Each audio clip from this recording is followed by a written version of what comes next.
दोस्तों, स्वागत है हमारी एक और नई कहानी में। ये कहानी तीन दोस्तों की है जिनका नाम विक्रम, सुनील और जॉन होता है, जो बंबई शहर में नौकरी करने के लिए आते हैं। तीनों बचपन के दोस्त कुछ कर दिखाने का सपना लिए इस भीड़ भाड़ वाली जगह में अपना मुकाम पाने के लिए दर दर भटकते हैं।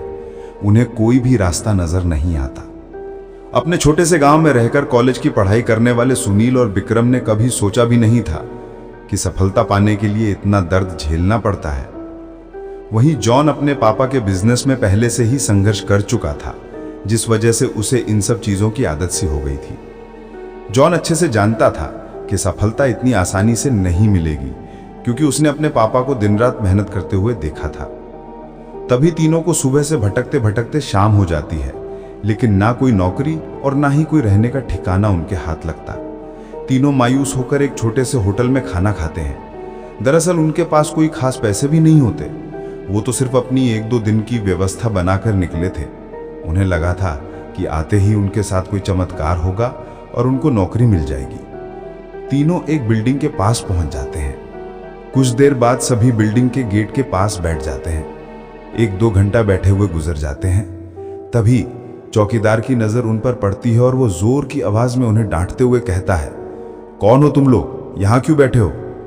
तीनों अजनबी शहर में किसी को पहचानते नहीं और ना ही उनका कोई ठिकाना है। तीनों अपनी जगह पर जल्दी खड़े हो जाते हैं और अपनी बात चौकीदार को बताते हैं। चौकीदार को तीनों की हालत देखकर उन पर तरस आता है। उसे एहसास होता है कि कुछ सालों पहले ऐसे ही वो काम मांगने आया था। तब किसी ने उसे सहारा दिया था और आज कम से कम वो इतने बड़े शहर में छोटे से काम के साथ जीवन यापन कर पा रहा है। जॉन उन तीनों में थोड़ा समझदार होता है। वो चौकीदार से कहीं रहने के जुगाड़ की बात कहता है, क्योंकि उसे पता है कि अभी उनकी हालत किराया देने की नहीं है, तो उन्हें कोई किराए से कमरा क्यों देगा। तभी चौकीदार अपने एक दोस्त से फोन पर बात करता है, जो वहीं से कुछ ही दूर बंगला नंबर 17 में साफ सफाई का काम करता है। चौकीदार अपने दोस्त को सारी बात बताता है। तभी उसका दोस्त कहता है कि मेरे साहब तो अपने परिवार के साथ 2 महीनों के लिए बाहर गए हैं, तब तक मैं रहने का इंतजाम कर सकता हूँ। ये बात सुनकर तीनों दोस्त बहुत खुश हो जाते हैं और वो जल्दी से चौकीदार से कहते हैं कि आप हमें बता दीजिए हम उनके पास कैसे पहुंच सकते हैं। चौकीदार कहता है कि वो बंगला थोड़ा दूर है, रात को वहां कोई टैक्सी ऑटो भी नहीं मिलेगा। आज तुम लोग यहीं सो जाओ, कल सुबह हम साथ चलेंगे। तीनों उसकी बात मान जाते हैं। सुबह उठते ही तीनों चौकीदार के साथ बंगले में पहुंच जाते हैं। बंगले की खूबसूरती देखकर तीनों दोस्त हक्का बक्का रह जाते हैं। उन्हें यकीन ही नहीं होता कि उन्हें इतने अच्छे बंगले में रहने का मौका मिले है। बंगले का नौकर तीनों दोस्तों को गेस्ट रूम में ले जाता है। तीनों दोस्त रूम में पहुंचकर राहत की सांस लेते हैं। जल्दी से तीनों नहाकर तैयार हो जाते हैं और काम की तलाश में निकल जाते हैं। अब रहने का तो ठिकाना लग चुका था, तलाश थी केवल अच्छे काम की, जिससे उनका गुजारा चल सके। लेकिन आज भी उनके साथ वही होता है। सुबह से शाम हो जाती है, लेकिन तीनों हताश होकर वापस अपने स्थान आ जाते हैं।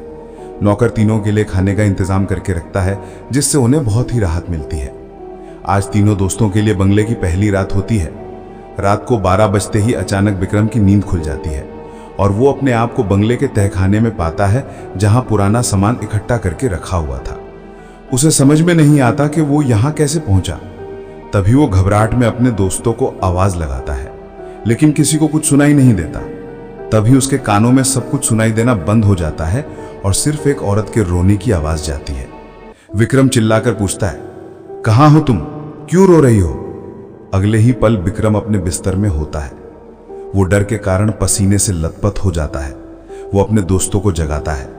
सुनील और जॉन दोनों उसकी बात का मजाक उड़ाते हैं और कहते हैं, तुमने कोई सपना देखा होगा, इस बंगले में तो हमारे अलावा कोई भी नहीं है। और विक्रम भी अपने दोस्तों की बात का यकीन करके इस घटना को बुरा सपना समझकर नजरअंदाज करके सो जाता है। सुबह उठते ही तीनों दोस्त फिर से तैयार होकर काम ढूंढने निकल पड़ते हैं।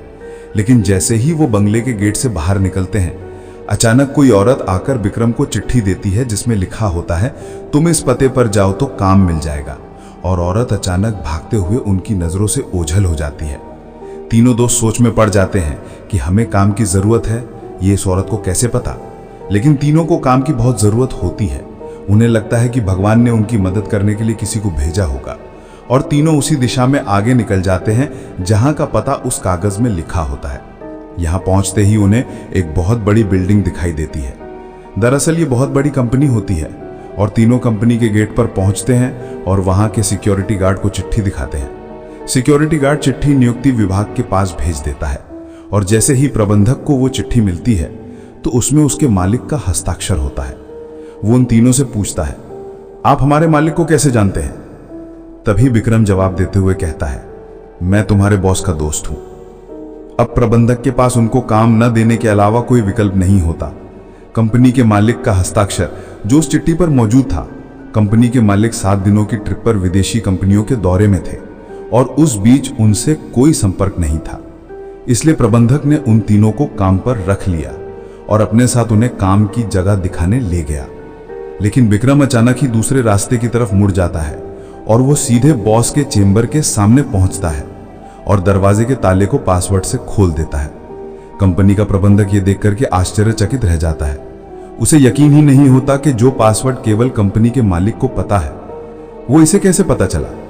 अब प्रबंधक उसे कोई खास आदमी समझने लगता है। उसे पूरा यकीन हो जाता है कि हो ना हो ये व्यक्ति बॉस ने ही भेजा है और वो उसे बिना रुके हुए अंदर जाने की इजाजत दे देता है। जॉन और सुनील ये सब देखकर समझ नहीं पाते कि विक्रम को ये सब कैसे पता। तभी अचानक विक्रम सभी को बॉस के चेंबर से बाहर जाने को कहता है और चेंबर का दरवाजा बंद कर देता है।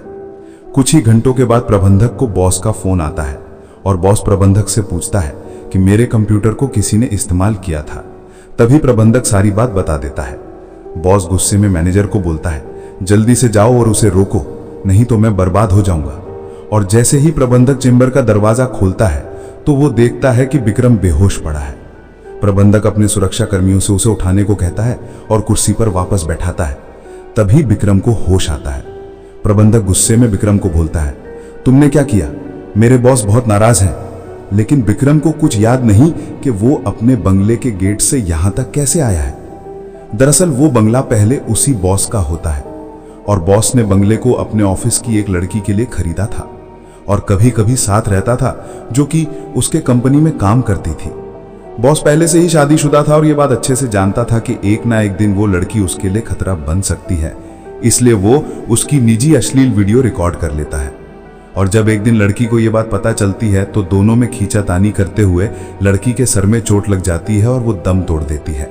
बॉस बंगले के गार्डन में ही लड़की को दफना देता है और लड़की की मौत के साथ ही उसका राज दफन हो जाता है। लेकिन जब उस बंगले में तीनों दोस्त आते हैं तो विक्रम गार्डन में घूमते घूमते उस जगह पर अपना पैर रख देता है जहां उस लड़की को दफनाया गया था, जिस वजह से उस लड़की का सीधा संपर्क विक्रम से बन जाता है और वो विक्रम के अंदर प्रवेश करके उसे काबू में करके अपना बदला लेने के लिए ऑफिस प्रवेश करती है और बॉस की काली करतूत को इंटरनेट में वायरल कर देती है। बॉस को विदेश से ही गिरफ्तार कर लिया जाता है। उसका काला चिट्ठा सबके सामने खुल जाता है और वो बेनकाब हो जाता है। उस लड़की ने मरने के बाद भी अपना बदला ले लिया था। अब शायद उसकी आत्मा को शांति मिल जाएगी। तीनों दोस्त उस बंगले को बुरा सपना समझकर भूल जाते हैं और इस दर्दनाक भूतिया कहानी का अंत हो जाता है।